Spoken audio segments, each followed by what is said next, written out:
This is inspired by Cody. Once again, thanks, Cody. Thanks for inviting me into the YouVersion Bible plan that I read about prayer. It's been powerful. I'm going to try to put that link in my video here for YouTube after I'm done. But keep those people in your life, those people that are speaking truth over you, those people that are inviting a conversation about Jesus to you, those people that are keeping you accountable. Keep them close in your circle. Don't let them go. Do whatever it takes to be around them, right? Just like God first, vertical, then horizontal, the people who speak life to you next. But 1 Samuel chapter 3, verse 10 says this, "The Lord came and stood there calling as at other times." This kind of relationship with Samuel and God was pretty regular. It was normal for Samuel to hear the voice of God.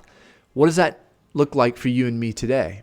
Well, there's lots of different perspectives here about talking like that to God. And although I don't really believe like Samuel had and Moses face-to-face conversations here with God, I don't believe that's us, but I do believe God speaks to us in our spirit through his word.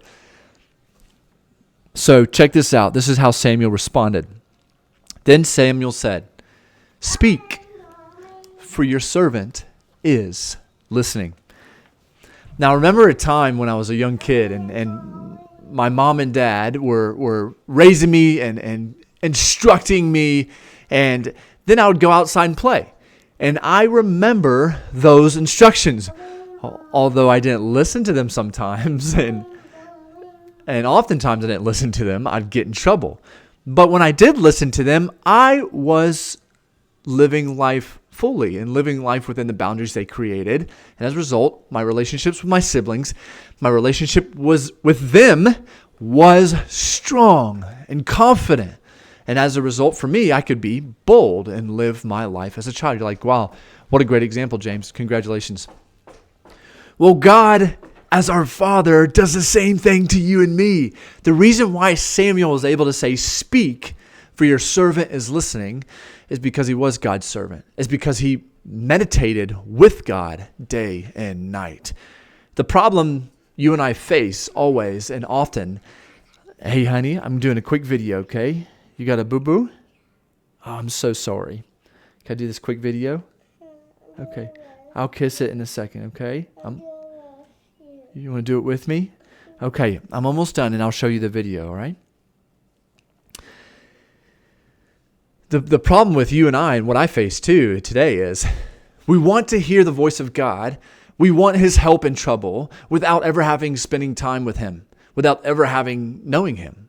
It doesn't make sense to me when you think about it. It's like me as a 10-year-old boy, once again, never spending time with my birth mom and dad. And as a result, we don't have any clue what the boundaries are. We don't have any clue how to treat our brothers and sisters. We don't have any clue how to not go and do that dangerous XYZ that I did 24/7, ignoring my mom and dad's rules. So here's my challenge to you today. My challenge to you today is read the Word of God and posture yourself before it by saying, "Hey, God, I want to hear from you. I want to learn something new about you." Here's my quick how I do it before I read. I ask forgiveness for my sins. And I say, "But God, purify me, please." Then I ask for increased faith, increased knowledge, increased understanding, and increased wisdom, and increased zeal, not passion. I don't want passion when I pursue God, because passion dies out. I want zeal, something that doesn't die out. No matter my seasons, I want to be on fire for the Lord, because I know I can give him glory, and then I can encourage you too through the process and raise you up to do everything you've been created to do. And then after that, I ask for, "God, please teach me something new about you I've never heard before," because that new thing is going to change my life radically forever. And then I say, "Hey, God, correct any lies I believe about you." Then I say, "Hey," also I ask, "God, help me to walk according to your word, according to what I read today. And whatever I learn today, help me not to use it and abuse it, but help me to give you glory and love others better." And that's what I posture. That's how I posture myself before I read the Word of God. And I just try to think about when I put myself in the environment, I turn the fireplace on, turn the music on, the worship music. I just try to think, man, what it would be like if Jesus was sitting on the couch next to me and I could see him untainted. What it would be like if I could be in the Holy of Holies back in the Old Testament times, like the priests were, where only he was allowed in there. Because guess what? We're allowed in there all the time, every single day, every single hour. So do that. And most importantly, as you posture yourself and as you read in the Word, go out and obey what he's telling you to do.